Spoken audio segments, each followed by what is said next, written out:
let's bring them up. I'm very pleased to welcome Maxim Serov, who's the Regional Supply Chain Director for Benteler and for Holland, which is an autonomous vehicle company as a division of it. Maxim, very great to have you here. Hello. Also very pleased to welcome Patrick Nilly, who's the Global Sector Vice President for Automotive at Airspace. Patrick, great to have you. Thank you very much.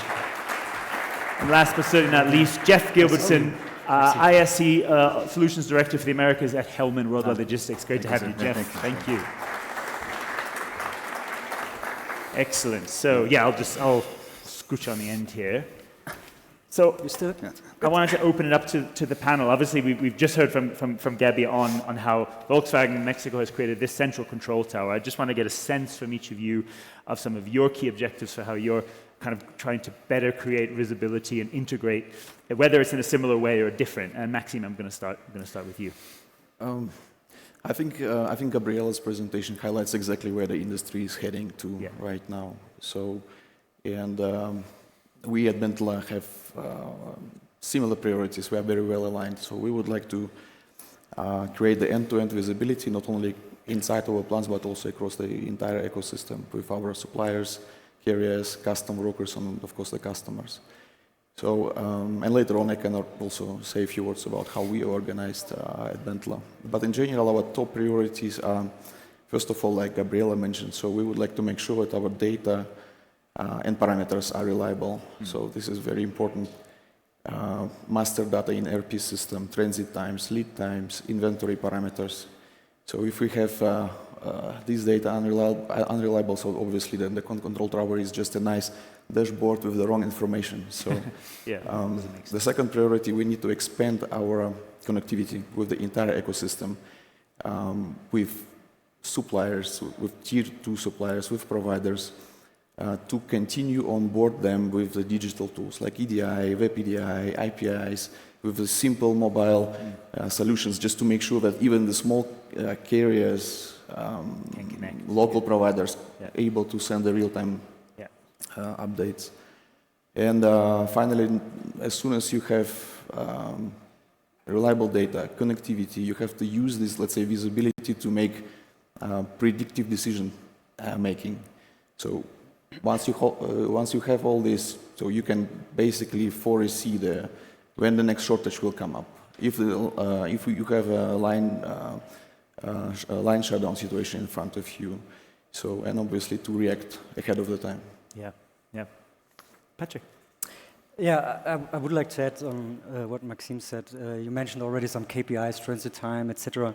And I guess for us in that niche of the time-critical business, the biggest challenge for us is how can we really have these real-time milestones for our customers, the visibility, and that's where we started a project actually this year. We call it a partner portal. So really that from the beginning, from the pickup, immediately the customer gets the visibility, the traceability, and the milestone. Because in our niche, the biggest challenge is we are orchestrating a big partner network of local partners, career partners, airlines, etc. So the challenge is how can we get as close to a real-time tracking as possible. And exactly that's what we are now trying with the partner portal, to integrate all our partners. And really that the driver which does the pickup, immediately our customer get the information, and we don't have another 2-3 steps between which update manually, etc. Well, it's interesting. I mean, you're all highlighting the importance of being able to connect each of the players here, but in different ways. It's not a one size fits all to connect each. And I think you need to centralize the information, but you need to have an open source for people to be able to do it. Jeff, from your point of view. Yeah, I mean, from a Hellman perspective, I mean, control towers and collaboration is absolutely central to our strategy. The way we look at it from an international perspective is that we typically have a control tower in the Asia-Pacific region, and then the Americas, and then also from Europe that covers EMEA and Africa. But really, the biggest thing for us is how do we take the data that we get from all the different providers and what the customers are looking for, and how do we compile that to have this one version of truth, which I think we'll also speak on a little bit. But yeah, the collaboration part is the most critical, and how can we sync that, right? Because I know a lot of people talk about, obviously the real-time visibility, et cetera, but there's a lot more to that depending on the supply chain flow, right? Which can lead to like workflow orchestration. And I think that's where the collaboration between suppliers, the OEMs, the tiers, the logistics providers, that's where it really gets to be some fun stuff. Yeah. And do you have any kind of success stories specific already to Mexico here? Yeah. So we have a client that moves approximately 40,000 TEUs through our platform through multiple carriers, specifically on the ocean freight trade. So imports and exports as well. And so what we do is we collaborate with the suppliers, the origin providers, the bookings, and then we provide not only the workflow process that looks for exceptions and management, right? So you can look for kind of where there's some gaps in there, but then the customer can automatically also see that. I would say the cherry on top is the real-time visibility, right? Which I know a lot of tech companies are selling that with the the P44s and 4Kites. They're giving the visibility. Well, I think I would say if you take a workflow orchestration where you're collaborating with suppliers as well as carriers and the customers, and then you get to see everything all at once, I think that's where you're going to see the real advantages. Great. Gabby, what level of improvement did you see in your ETAs in implementing this control tower, and do you see scope for even further improvement? Okay, I think that the first improvement that we saw is directly in our ETAs and our relationships with our suppliers, of course, starting with the port. And for the port, I don't know, I believe that maybe 20-25% that we have. For the rail, it's a little bit complicated because, we have disruptions, we have teachers, and we have a lot of topics in the rail tracks, yes. But I think that it's a little bit less. Yeah. But with our customers, we have really good comments from them, real good collaboration, and maybe we still have troubles, and we are going to still having troubles. But at this moment, we are having this directly communication between us, so they are able to predict or to plan another way in order to fulfill their objectives. Maxim and Patrick, you both sort of expressed ambitions to create similar integrations. What are some of the barriers that you're seeing? What are some of the challenges that we have to overcome for you, or how are you starting to do that? Start with you, Maxim. In fact, I think we have quite similar concept, at least in the US. So basically, I oversee the US North American operations in the US and in Mexican facilities. So in the US, since a few years, we have a team. So we don't call them control tower, but this is a good name maybe. But this is, let's say, part of the regional team. So basically, the idea is that this group of people report directly to me, and we oversee, let's say, the production facilities in the US from, let's say, one location, which is Auburn Hills. So the idea is the same. So to use the synergy between the plants, to combine the volumes, to make the common, let's say, the RFQs together, to make a track and trace, kind of, to have a one contact person in front of the providers, just not to create the, the communication mess. And it also allows us to transfer these positions from all the plants to the one location. So basically, we are kind of using the synergy in this case. So from the efficiency point of view, it makes also sense. In Mexico, we are doing pretty much a similar concept right now since the beginning of the year. So combining the transportation and customs operations, let's say, under one roof, which would also report, let's say, to the regional supply chain management. And we see exactly the same advantages what we have currently in the US. Yeah, for us, I would say the biggest challenge is how we can overcome the silos, because today, obviously, everybody tries to digitalize, I would say, his own silo and works on improvement internally. But how can we then jump out of our silos and say, okay, now we have a fully connection also with our customers to have all the benefits that we have individually in our companies, in our silos, so to say. How can we overcome that everybody benefits from it? And we have this full visibility over the whole supply chain. And yeah, for us in automotive, this is, I would say, the biggest challenge. We see it in other verticals a little bit different as airspace, because a lot of our customers in other verticals like healthcare, etc., they're using already our platform directly. In the automotive business, often companies say, okay, we have our own TMS system, our own world. Okay. Please come to us and connect with us if you like. If not, it's difficult. So, and for us, that's how can we overcome this and have the API connection, etc., all this data exchange with the customer to have the really end-to-end visibility from the start. Yeah, definitely. Is that a similar experience for you in automotive? Is it having to stitch together so many, as you say, kind of proprietary systems together? Yeah. Yeah, I mean, that's a difficult thing. I think we all wish in a future state that, we could have a standardized data, from all customers and all companies and clients. But yeah, it's a little bit difficult on that. But the beauty is that, at least from Hellman's perspective, is that we can actually, input and procure the data from the different providers, from the customers. And then when we use is, we take that cloud data, and then obviously we can take that to disseminate as needed. So that's what we do with that. Yeah. Okay, yeah. So and would that be with the cloud one way to achieve this sort of one source of truth, or do you have other ideas? I mean, clearly, as you say, we're not going to do away with the proprietary systems in the short term. Do you see that similar, Patrick? Are you shifting more to a cloud basis to integrate this, or other ways? Well, our main focus in the technology behind, let's say, everything what we do, if it's the platform, if it's the operations that we have, is the question is always how our technology can support our team from the operations side, which at the end means how the tech can support our customers. And now naming the buzzwords as AI, machine learning, etc.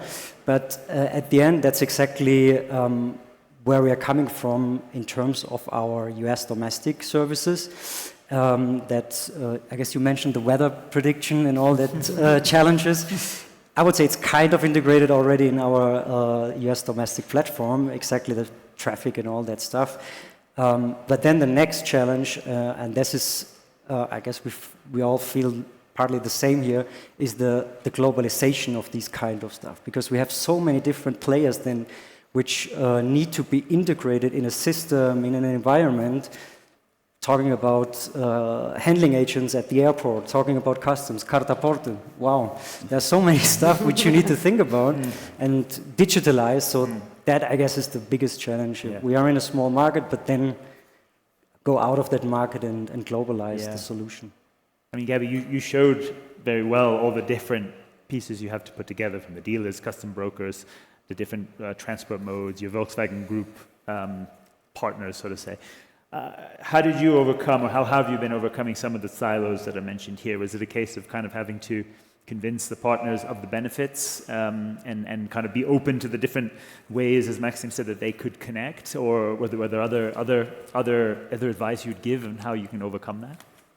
I think that all our suppliers, our business partners were really open, because we know that the situation that we are living today, it's really complicated. So if we make easy the work to someone, we believe that it's better. In case of our partners in US and Europe, was the same. We have a really good relation with them, and we try to look the middle point in order to have benefits for both. But of course, because we are having, for example, the same equipment that I receive in the plant, they receive in destination, so we need to do it together. Right. So we receive a really good collaboration from them, with benefits, of course, in costs and time. Yeah. When the benefits are clear, then I guess the buy-in comes pretty quickly. Maxime, I mean, you mentioned obviously what you're doing in Auburn Hills and a similar approach in Mexico. Do you see areas where investment in digital infrastructure and technological capabilities for your supply base here in Mexico is needed? Would you point to any areas? Yes, I see it. In general, I think Mexico is still kind of in a semi-manual mode. If we talk about the material planning, we still use a lot of Excel files. If we talk about, let's say, connectivity with the providers, we still use a lot of text messages or something like that. So obviously there is definitely room for improvement in this area. And I don't think that this is, let's say, that the providers or the partners, they don't want to digitalize, but I still think that in many cases it's still, let's say, the investment barrier and even the knowledge barrier is pretty high, so which we need to overcome. And I do see an issue also if we, let's say, if we look at our suppliers in Mexico, so the level of connectivity, I measure it by EDI connectivity with us is approximately 70%. 70. So of course it includes the low volume suppliers. It also includes sometimes the customer directed by suppliers, but it's still a pretty low number. Comparing with the US, it's in the US it's above 90. Okay. Yeah. So we are working on it. We have a project which is focused on obviously with the purchasing team to increase the connectivity. We are promoting the web EDI, or let's say low investment solution, easy solutions how to ensure that we can communicate and exchange with the required supply chain data, iSense, Delfor, Delgit, and all this stuff. And then with the providers, obviously, we need to also, like Gabriela mentioned, to promote something. Simple solutions like, I don't know, mobile apps where the providers can basically communicate with us and send the real-time updates. And maybe just to finish, I also think that it's sometimes not only about the technological issue, sometimes about the structural issue. So, and I think someone mentioned about the Wi-Fi in the last panel. So take the internet. So if later today I will drive to Puebla and the internet is available only probably in this Mexico area, and then it's gone. Yeah. So I think this is obviously needs to be improved, and specifically in the production areas. And also we need to, I think, develop the education, because the topic of digitalization and AI is so complex. So it's growing so fast. I know it personally because I'm trying actually since last conference in Detroit. I met, I think, almost all guys who were talking about AI, just to learn, to upgrade my skills. And it's not easy. So I think we need to really start from universities and all the way. There's a lot of really good points in there. One, I would almost sort of say as a message to our audience, to kind of embrace some of these connectivity tools as basic as necessary, at least to get the data into a standardized set, and there are opportunities. Maybe there's low-hanging fruit there at least. And then, as you say, obviously we need to take some more strategic steps into AI. But maybe before we get there, you also mentioned things are manual-based. Maybe we're paper. I mean, do you see room? Just starting with you, Jeff. I mean, do you see more opportunity to just automate and go paperless in processes even before we go into the next level? I'd like to echo what Maxime said. From Hellman, from an automotive perspective in Mexico, it's positioned itself very well over the years. I think I heard a couple of our speakers yesterday, like from Volkswagen and BMW, just talking about how important transparency is, right? I think from our perspective, we have approximately 60 to 65% of our clients in Mexico, automotive clients, that are on EDI, so there's definitely room for improvement there. In regards to AI, this is it's exciting times for us all to be in, right? I was listening to a podcast on my flight from Minneapolis on Tuesday, and they said from an international perspective, this change in this next couple of years is going to be basically as transforming as the container shipping in the 60s. So how do we use AI for that? And there's so much out there that we can use. From Hellman's perspective, one thing that we're working on, we're kind of in a beta stage, is actually using machine learning and AI to basically scrub the world data for port congestions. I know there's companies out there that just specifically work on terminals, weather, obviously disruptions from, and then we take that into our platform, and then we actually are able to then tell the customers where the risks are, down to the specific shipment, air freight shipment, container, and then obviously underneath that, purchase orders, SKUs. So it's a way for us to manage risk. But yeah, that's just one small part that we're looking at from an AI perspective. But yeah, I mean, documentation, that's already digitalized already, right? Freight invoicing, freight audit, that stuff is pretty good. We are also using OCR, right, for some of those suppliers in some of those countries that, aren't maybe as technologically advanced, so we can receive paper from them, and then we use OCR to digitalize that, yeah. Yeah, no, okay, very good points. Gabby, has Volkswagen integrated a TMS as part of this control tower, or is the TMS through a provider? How is that sort of working in this? No, it's not integrated. This is almost for our operative process. So we are only reviewing these specific points for each operative, and for all the topic regarding planning, and it's not included in our control tower. And I mean, I think you've mentioned it already, Jeff, that you have the TMS solutions with the customers here in Mexico. Yes. Yeah. Yep, absolutely. Yeah. But that's, and then we go back to not only the TMS part of it, but as I think this session is on collaboration, right? And I touched on this one version of the truth, right? The transparency. But then it's also the trust, right? And so you have to trust that the data that's in there is accurate, right? And that way people can then take action against that accordingly. Yeah.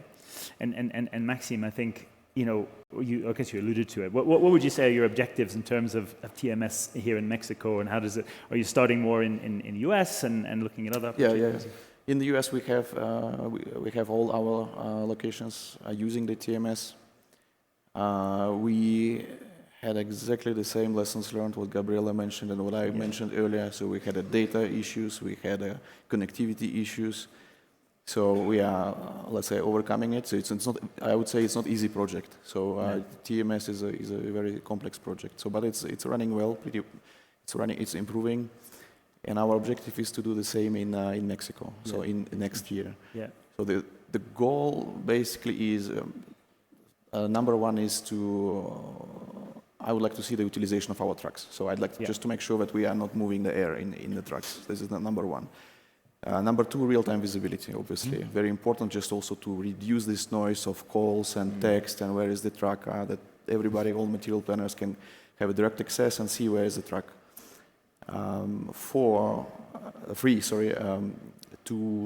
To combine, like I said, we are trying to combine the volumes from different locations and to make something more visible, more cost efficient, to improve efficiency, to see if we can switch from full truckload to milk run, or to pick the transportation mode which is better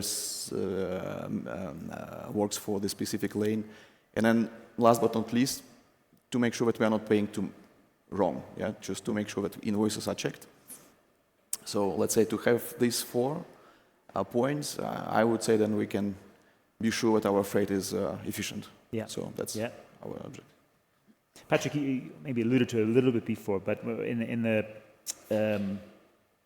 premium freight space, I mean, tracking and sharing information for real time is maybe a bit different than when we're talking about with other flows. So what methods are you taking to better achieve real time exchange of information?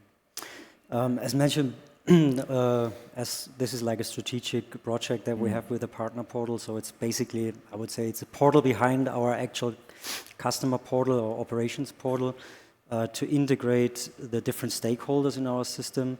And I personally believe in our niche, so to say, the first one which gets as most as possible of his network in such a partner management, or however you want to call it, so that really all the different persons or steps involved are deleted, and you have only really the one which has in that moment the shipment and provides the update. So the first provider which achieves, let's say, 90% or something like that, will have a big advantage in terms of competitiveness in that space against the others, because, I mean, we heard it so much now, traceability, visibility, and you could take the integrators as an example. Obviously, they have their own network. They have more or less a good visibility all over the place.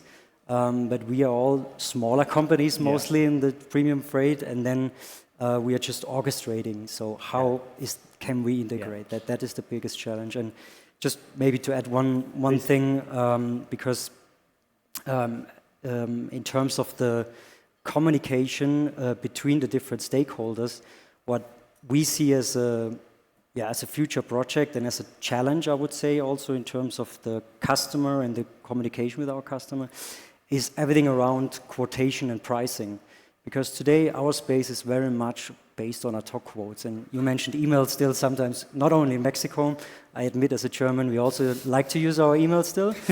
But how can we get to a point where maybe machines speak to machines, so to say? So Benteler, Volkswagen shoots out a request automatically, and our system, as an example, or any other system, responds immediately with a quote, and then the other side immediately takes the decision.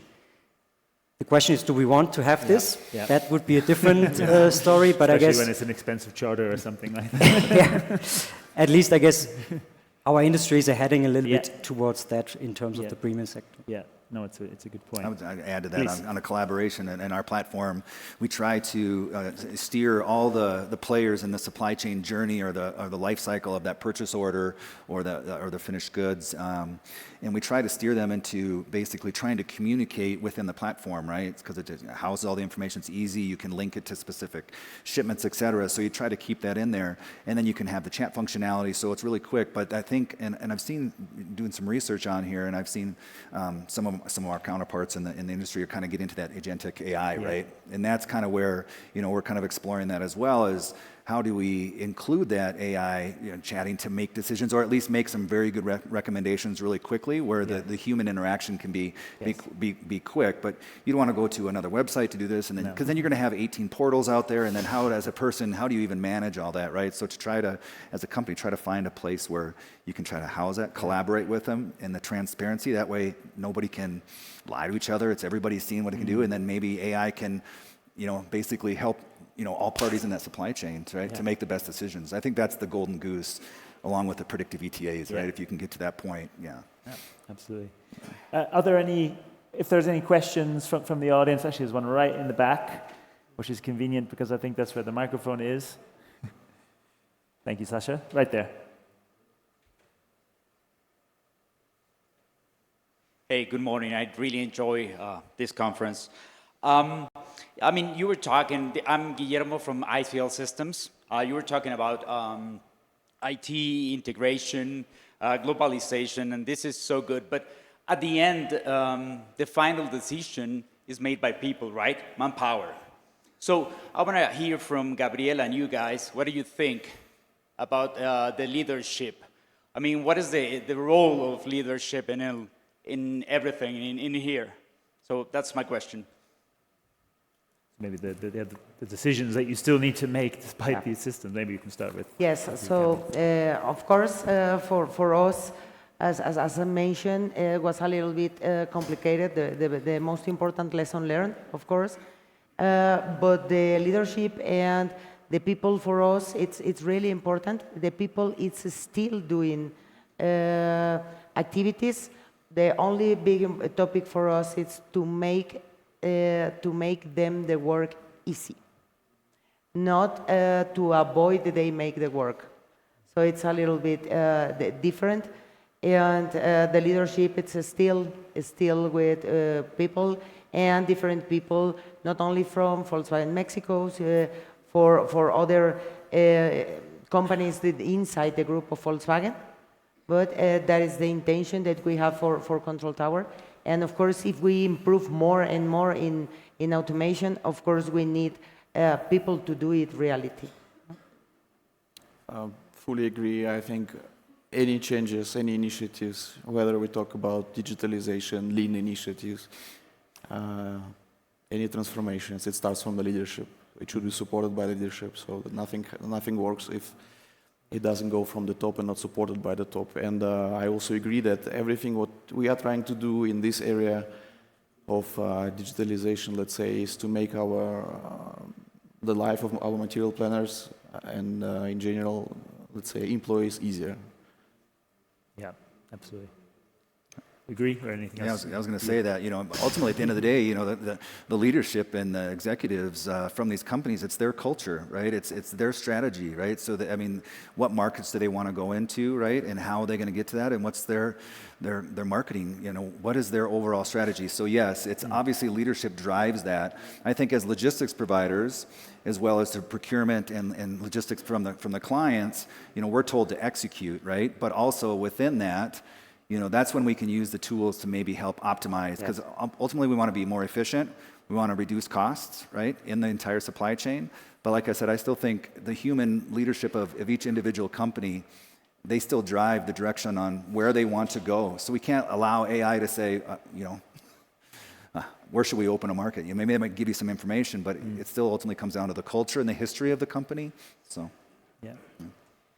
I wanted to, maybe starting with you, Maxim, because we've talked at other events a lot about how you manage demand from, and the demand signals from your OEMs, the variation that we can often see as well between, let's say, the call-offs versus the EDI, etc. Are you also, when we're looking at this space, looking to bring more demand planning, S&OP processes deeper into this? Because obviously the demand signals are also very critical to how we manage the transport after. Demand management is critical, like you said, absolutely. And I think after COVID, post-COVID times, we really improved a lot since the volatility and fluctuation was extreme. I do see that the situation is better now, at least with the ICE cars. It's pretty stable. With the BEV is obviously, I think we discussed it a lot in the previous panels, but so unfortunately the forecasts of the OEMs are not materialized, so we see a constant reduction. And of course we have to manage it somehow, otherwise we will be sitting on the overstock, obsolescence and everything. So luckily we have the tool which we are deploying right now, which is based on SAP, which is called SAP Analytic Cloud, basically based on the cloud solution, where the tool provides us all the statistical data for the past months about the customer forecast behavior. So basically we can evaluate the fluctuation patterns. And then based on these fluctuation patterns, we can take, I call it adjustment factor, kind of define the adjustment factor which we apply for our releases to the suppliers, etc. Of course, it should be reasonable. We don't want to cut the orders, let's say, too much, but it's still necessary to do in order to make the supply chain more, let's say, smooth or leveled a little bit. And S&OP meeting is a core meeting, core process in general in our company, and supply chain team is driving it. So basically, supply chain team supposed to get all stakeholders together to discuss the demand, to discuss the best production plan, to discuss the resources, to discuss the capacities, maintenance, etc. So absolutely crucial process.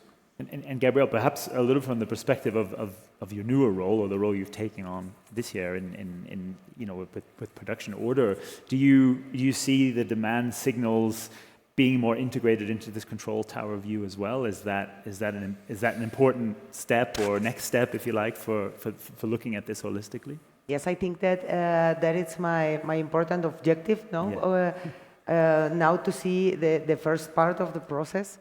So of course, when I was in outbound during 18 years, the information regarding the production was not just clear, but it is not in our hands. Yeah. So now that we are in the same, because we are in the same direction, we are production control and outbound. Yes. So that I believe that the connection with systems, with forecast, and I have two examples that I live in these 7 months, and when one of it is all the changes that we have in the regulations, from legal regulations in Brazil, in Argentina. So we work together with the team, my team and outbound team, in order to have the vehicles ready. We know you need it 1 week, 2 weeks before, so we prioritize in our production to receive that vehicles and give this opportunity to the outbound to have it in time and avoid costs. I think that all is financial or have a financial topic, Yeah. or regarding free spaces in the vessels, or the moorages in the vessel. So I think that the collaboration already starts, but we have a lot of way to run. Yeah. Yep. Well, I mean, as you mentioned, it's important that that is integrated now with the production order and vehicle logistics, so you can at least steer from the same ship, so to say. Do you see a role for logistics providers, 3PLs, to play in the kind of S&OP process? You know, the signals that can also come from your side? Yeah, I think obviously if you're looking at the demand and the orders and the history, like Maxime just said, you're looking at a decade's worth of history with some of their clients, right? But the logistics part of it is obviously a crucial part of it as well. So, lead times, disruptions, schedules from airlines and from carriers, et cetera, if you're looking from an international perspective, right?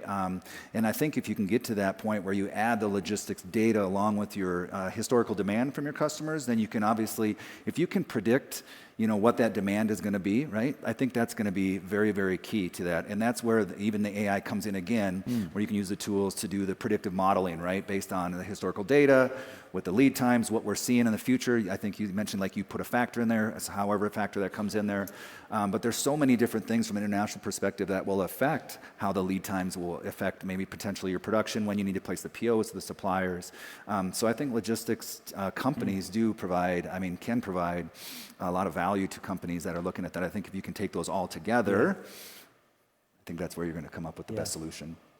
And Patrick, would you see that in terms of the data that you would have on where expedited freights were needed, on where, what the reaction times were? Perhaps this can be quite interesting, important information at a level to integrate into these thinking as well. Well, it's maybe a two-way street for us, because as better the planning is from our customers, then the less, as less demand probably is. No, but honestly, again, this data, this visibility is something that we today, I would say, we don't have it really from the customer side, because we are always very much at the end when it's always very late and sometimes too late. So I guess still it would help us, and it would help the customer obviously, if there would be at least one step earlier that we would be involved when they foresee something already, and then we would come in as such a provider, then we could offer them different scenarios. Does not always needs to be the most expensive and the fastest solution. There are so many different ways to handle these kind of shipments. But if we always at the end involved, then that's where it then comes to this expensive logistics cost. So also we are part of, then I would say, of the solution in terms of a little bit earlier integration of such a time-critical provider would even then lead also to cost savings maybe then for the customer. Excellent. We've got just a few minutes left. I know we overran a little bit, but we obviously wanted to finish. So maybe just the last question.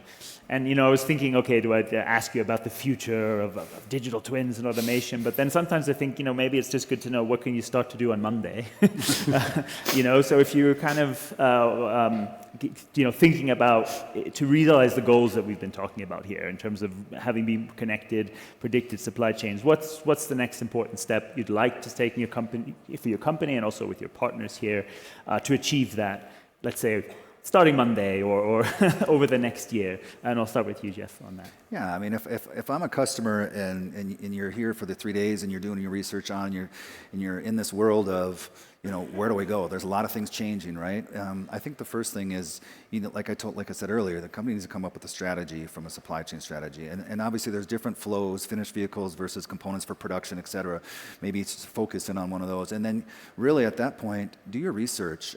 Look for companies that perhaps can offer a solution that can provide that transparency, like we talked about, you trust, maybe with people with boots on the ground in specific areas. And then from there, I think that's when you start to do some analysis with them, have the discussions with it, and see if that company specifically can answer those needs. Like I said, I think Hellman's positioned itself well to be able to work in that international space with that full collaboration with suppliers and messaging, et cetera. But like I said, it's exciting to see what's going to happen here in the next couple of years. But Absolutely. Yeah, as mentioned, the biggest topic, and we will not start it on Monday because we started already, but it's still part Continue of it Monday. continuing on Monday, so to say, is the topic of integrating our partners into our solution, our digital solution, to offer this as nearest as possible to real-time traceability or visibility to our customer. I guess that is our next big thing where we're working on, and which will help both of us, customer and supplier. Yeah. Excellent. So very practical answer. So literally on Monday we will get together with my team. We will discuss the results of the conference. Actually the goal is really to meet the service providers to see who can support us in our, let's say, journey. We would like to review our provider pool. We would like to, as I said, reinforce to improve the connectivity, visibility, and therefore I welcome all the providers here to talk to us. I think actually we spoke already yesterday with most of them, but this is our goal, basically to improve connectivity, visibility, and in general the performance of our freight and also customs services in Mexico. Excellent. So we are going to a future of digitalization. So Volkswagen is really looking into that topic.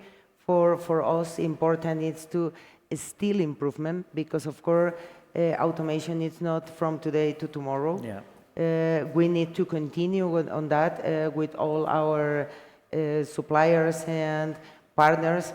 And in order to, we have a lot of topics, for example, in the ports that you need the paper.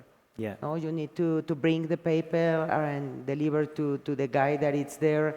So we will continue improving, and the next step is to continue working with our partners of the region, of North American region, in order to try to put all together into the same dashboard and have a complete visibility. Absolutely. So that's a good job for Monday. But Peter, let it be Monday. Let it be Monday. Monday. The team has worked a lot. I think they could relax on Friday a little bit at least. So. On that note, thank you so much, all of you. Thank you, Gabby, for the great presentation, and to all of you for your insights. We really appreciate it. So a round of applause, please. Thank you. Thank you.